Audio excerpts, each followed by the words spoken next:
आप कहते हो कि सत्ता हासिल करना मेरा लक्ष्य है और बहुजन को केवल सत्ता हासिल करने से सब कुछ हासिल हो जाएगा। झूठ!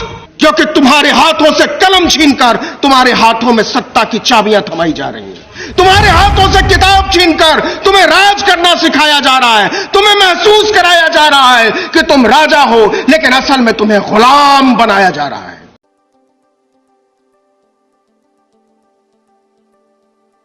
हमारे लोगों को किन लोगों ने सिखाया कि तुम्हें अपने सिरहाने दिया रखने की जरूरत है, कलम रखने की जरूरत नहीं है, किताब रखने की जरूरत नहीं है? किन लोगों ने सिखाया कि तुम्हें अपना अधिकार बचाने की जरूरत नहीं है, तुम्हें अपने भीख मांगने की जरूरत है? वो तमाम लोग, चाहे वो किसी भी जाति के हो, चाहे वो किसी भी संप्रदाय, पंथ और मजहब के हो, चाहे वो मेरी ही जाति के हो, चाहे वो दलित हो, पिछड़े हो, आदिवासी हो, अगर उन्होंने हमें कलम छीनकर हमारे हाथों से, हमारे हाथों में दिया थमा दिया है, हमारे हाथों में अगरबत्ती मोमबत्ती किसी मंदिर का घंटा थमा दिया है, वो हमारी नजरों में गद्दार है। इसलिए मेरे दोस्त, मेरे भाई, मेरे बुजुर्गों, मेरी माओ, मेरी बहनों, अपने आप को नहीं, अपने आने वाली नस्लों से नजरें मिलाओ, अपने बच्चों से नजरें मिलाओ, उन लोगों से नजरें मिलाओ जो तुम्हारी नजरों में आंख डालकर कह रही हैं कि हमें बचाओ, हमें बचाओ, हमें बचाओ। मैं बाबा साहब के बेईमान चेलों से कहना चाहता हूं कि बाबा साहब को पढ़ो। अगर बाबा साहब ने इस्तीफा नहीं दिया होता हिंदू कोड बिल के विरोध में, तो आज हमारे सामने बाबा साहब का कद इतना ऊंचा नहीं होता।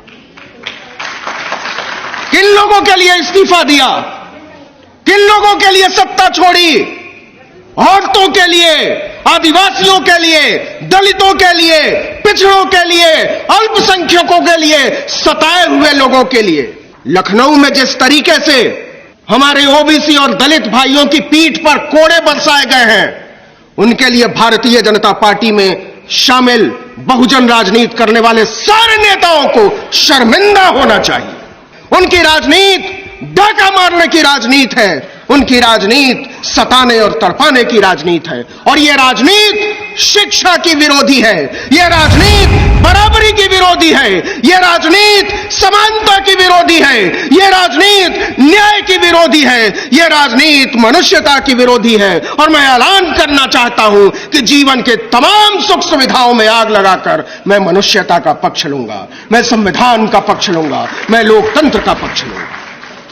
वैचारिक तौर पर बेईमान लोग हमारी नुमाइंदगी करने का दावा करते हैं और इस दावे में शरीक होकर हमारी तरह के लोग भ्रष्ट न होते हुए भी उस भ्रष्टाचार में शामिल हो जाते हैं। यह समझना पड़ेगा, और समझना इसलिए पड़ेगा कि आज हम उस मुहाने पर खड़े हैं जहां हम विचार और सत्ता में से एक को साफ साफ चुनना पड़ेगा। और मैं जोर देकर कहना चाहता हूं कि अपने विचारों को बचाकर आप सत्ता फिर भी हासिल कर लेंगे, लेकिन आप सत्ता को बचाकर 7 जन्म में विचारों को हासिल नहीं कर पाएंगे। जो लोग अपने आप को बाबा साहब का शिष्य बताते हैं, जो लोग फुले और पेरियार का नाम लेते हैं, उन सौदागरों से मैं साफ तौर पर संवाद करना चाहता हूं कि आप हमारे समाज के मासूम लोगों को बरगलाना बंद करिए, और बंद करिए सत्ता के तलवे चाटना। हम सिर्फ सत्ता हासिल नहीं करना चाहते, और सत्ता हक अधिकार की गारंटी नहीं है। एक बहुत सारे रास्तों में से एक रास्ता है, बहुत सारे रास्तों में से। सोचना पड़ेगा कि आपको अपनी राजनीति बचानी है या अपनी सत्ता बचानी है। मैं बाबा साहब के बेईमान चेलों से कहना चाहता हूं कि बाबा साहब को पढ़ो। अगर बाबा साहब ने इस्तीफा नहीं दिया होता हिंदू कोड बिल के विरोध में, तो आज हमारे सामने बाबा साहब का कद इतना ऊंचा नहीं होता। किन लोगों के लिए इस्तीफा दिया?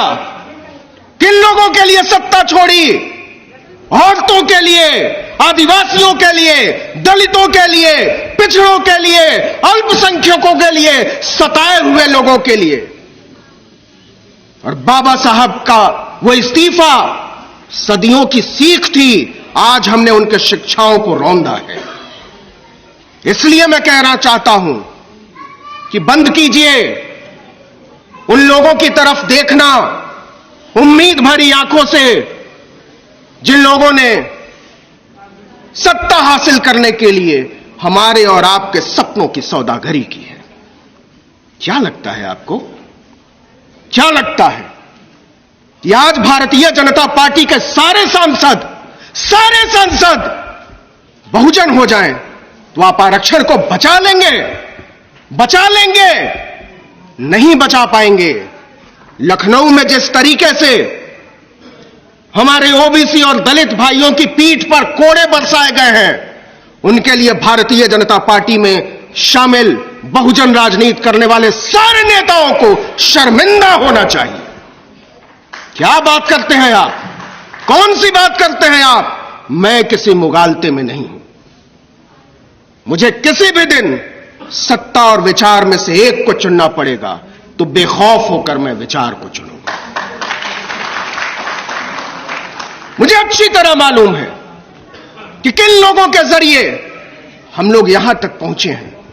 शहीद जगदेव को गोली इसलिए नहीं मारी गई थी कि वो सत्ता पाना चाहते थे, गोली इसलिए मारी गई थी कि वो विचारों की मंजिल पाना चाहते थे। कर्पूरी ठाकुर को उन्हीं लोगों ने जो आज बिहार की सत्ता में काबिज हैं, सत्ता से बाहर किया था, तब जब उन्होंने आरक्षण लागू किया 27% पहली बार। और यह बात इसलिए कह रहा हूं कि कल को जब आपसे कहे कि सवर्ण आरक्षण किसी महामानव ने लागू किया है, तो आप कहिएगा झूठ, सवर्ण आरक्षण हमारे कर्पूरी बाबू ने लागू किया था 3%। इसलिए किया था कि उनके पास विचार था। आपके पास, राष्ट्रीय स्वयंसेवक संघ की राजनीति के पास कोई वैचारिक पक्ष नहीं है इस समाज को आगे ले जाने का, देश को आगे ले जाने का, दुनिया को आगे ले जाने का। और इसलिए वहां प्रचारक होते हैं, विचारक नहीं होते। आरएसएस की राजनीति में विचार करना मना है, प्रचार करना पड़ेगा आपको अगर आप उसमें जाएंगे। गोलवलकर और हेडगवार ने जो लिख दिया, हिंदू राष्ट्र का जो सपना दिखा दिया, मूर्ख किस्म के लोग, जाहिल किस्म के लोग हमारे लोगों को बरगला रहे हैं कि अखंड हिंदू राष्ट्र बनेगा। वो हमारे लोगों को समझा रहे हैं कि बांग्लादेश, पाकिस्तान, अफगानिस्तान ये सब फिर से भारत का हिस्सा होने वाले हैं। और वो ये कर पाते हैं क्योंकि उन्हें पता है कि हम बहुत पहले विचार पक्ष को छोड़कर सत्ता की राजनीति करने लगे। और इसलिए सत्ता के लालच में हमारे वो लोग जिनसे हमने विचार पक्षता की उम्मीद लगाए बैठे थे, वो उनके तलवे चाटने लगे। इस बात को बहुत महीन तरीके से समझने की जरूरत है मेरे दोस्त, मेरी माओं, मेरी बहनों, मेरे बुजुर्गों।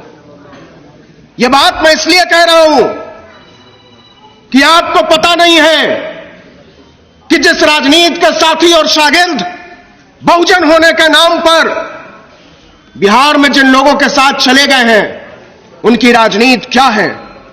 उनकी राजनीति मारने और काटने की राजनीति है। उनकी राजनीति छीनने और झपटने की राजनीति है। उनकी राजनीति डाका मारने की राजनीति है। उनकी राजनीति सताने और तड़पाने की राजनीति है। और यह राजनीति शिक्षा की विरोधी है, यह राजनीति बराबरी की विरोधी है, यह राजनीति समानता की विरोधी है, यह राजनीति न्याय की विरोधी है, यह राजनीति मनुष्यता की विरोधी है। और मैं ऐलान करना चाहता हूं कि जीवन के तमाम सुख सुविधाओं में आग लगाकर मैं मनुष्यता का पक्ष लूंगा, मैं संविधान का पक्ष लूंगा, मैं लोकतंत्र का पक्ष लूंगा। मुझे नहीं मालूम कि क्यों हमारी तरफ के लोग मनुष्यता के विरोधी होते जा रहे हैं, क्यों बहुजन के नाम पर आप लोकतंत्र के विरोधी होते चले जा रहे हैं। आप आरक्षण के विरोधी होते चले जा रहे हैं, आप विरोधी होते चले जा रहे हैं न्याय और समता के सिद्धांत के। लेकिन यह कहना पड़ेगा कि हम इसके विरोध में हैं, और इसलिए विरोध में हैं कि लोकतंत्र को खोकर, संविधान के रास्ते को खोकर, मैं पूछना चाहता हूं कि जो लोग बिहार से लेकर उत्तर प्रदेश में, मध्य प्रदेश में, राजस्थान में, बाकी राज्यों में बाबा बागेश्वर के पैरों में लौट रहे हैं। अभी 2 दिन पहले एक बाबा ने दलित औरतों की तुलना सुअरों से की है। उसने कहा है कि सुअर के पेट से कभी शेर का बच्चा पैदा नहीं हो सकता। मैं उस बाबा का नाम नहीं लेना चाहता, क्योंकि उसका नाम लेने से मेरी जुबान गंदी होती है।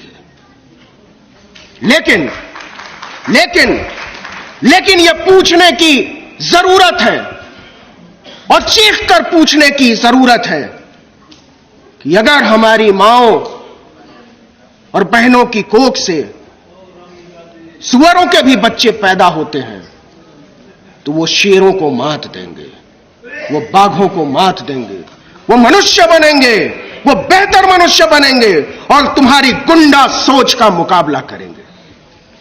मुझे पता है कि आप गालियां क्यों देते हैं, मुझे पता है कि आप हमें बुरा भला क्यों कहते हैं। आप इसलिए कहते हैं क्योंकि आप जानते हैं ये वो दौर है जिसमें आप हमारी सोच और समझ पर कब्जा करके ही अपनी सत्ता बनाए रख सकते हैं। और ये बात इसलिए कह रहा हूं कि ये लोग क्यों कर पाते हैं, ये लोग क्यों सोच पाते हैं ऐसा। आप कहते हो कि सत्ता हासिल करना मेरा लक्ष्य है, और बहुजन को केवल सत्ता हासिल करने से सब कुछ हासिल हो जाएगा। झूठ! क्योंकि तुम्हारे हाथों से कलम छीनकर तुम्हारे हाथों में सत्ता की चाबियां थमाई जा रही हैं। तुम्हारे हाथों से किताब छीनकर तुम्हें राज करना सिखाया जा रहा है, तुम्हें महसूस कराया जा रहा है कि तुम राजा हो, लेकिन असल में तुम्हें गुलाम बनाया जा रहा है, मानसिक गुलाम। आप सोचो कि किन लोगों के लिए निजी यूनिवर्सिटीज खोली जा रही हैं। आप पढ़ा लोगे क्या? अशोका यूनिवर्सिटी में अपने बच्चों को 1 साल की फीस कम से कम 10 लाख रुपए है। आप पढ़ा लोगे अपने बच्चों को एमईटी यूनिवर्सिटी में? आप पढ़ा लोगे अपने बच्चों को गलगोटिया यूनिवर्सिटी में? नहीं। लेकिन इस देश के शानदार विश्वविद्यालयों को, जिसको बनाने में आपका कोई रोल नहीं है, जवाहरलाल नेहरू यूनिवर्सिटी, जामिया मिलिया इस्लामिया, अलीगढ़ मुस्लिम यूनिवर्सिटी, इन सब विश्वविद्यालयों को और ऐसे तमाम विश्वविद्यालयों को एक खास पैटर्न के तहत बदनाम किया जा रहा है। बदनाम इसलिए किया जा रहा है, और आधा आपको समझा दिया गया है कि वहां अपने बच्चों को मत भेजना, वहां देशद्रोही पलते हैं। ऐसा इसलिए किया जा रहा है कि इन विश्वविद्यालयों में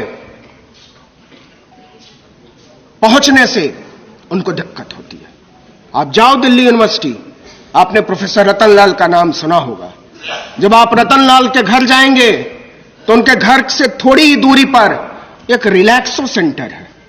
जब भी मैं उनके घर जाता हूं, मुझे वो रिलैक्सो सेंटर खटकता है, और मेरी समझ में नहीं आता कि एक यूनिवर्सिटी में जूते चप्पल बनाने वाली कंपनी का क्या काम हो सकता है। वो जूते चप्पल का सेंटर नहीं है, वो आपको जूता चप्पल मारना चाहते हैं, और इसके लिए यूनिवर्सिटीज को ही जूते चप्पल की फैक्ट्री में बदलना चाहते हैं। आपको अंदाजा नहीं है कि हमको जहां खड़ा कर दिया गया है, हमको जो बनाया जा रहा है, हमको जो समझाया जा रहा है, वो आखिर में पहुंचेगा कहां, उसका अंजाम क्या होगा, उसका आने वाली नस्लों पर असर क्या होगा। इसलिए मेरे दोस्त, मेरे भाई, मेरे बुजुर्गों, मेरी माओं, मेरी बहनों, अपने आप को नहीं, अपने आने वाली नस्लों से नजरें मिलाओ, अपने बच्चों से नजरें मिलाओ, उन लोगों से नजरें मिलाओ जो तुम्हारी नजरों में आंख डालकर कह रही हैं कि हमें बचाओ, हमें बचाओ, हमें बचाओ। लेकिन क्या आदमी को बचाना सिर्फ एक शरीर को बचाना है? या फिर उम्मीदों को बचाना है, विश्वास को बचाना है, अधिकार को बचाना है, समानता, न्याय, बंधुत्व, जनपक्षधरता को बचाना है। मैं बार बार इस बात को जोर देकर इसलिए कह रहा हूं कि जिस तरीके से हमारी विचार पक्षता को, हमारी विचारधरता के आगे मूर्तियां रखी जा रही हैं। 22 जनवरी की रात मैं दिल्ली के all India institute of medical sciences AIIMS के बाहर रात के 11:30 बजे घूम रहा था।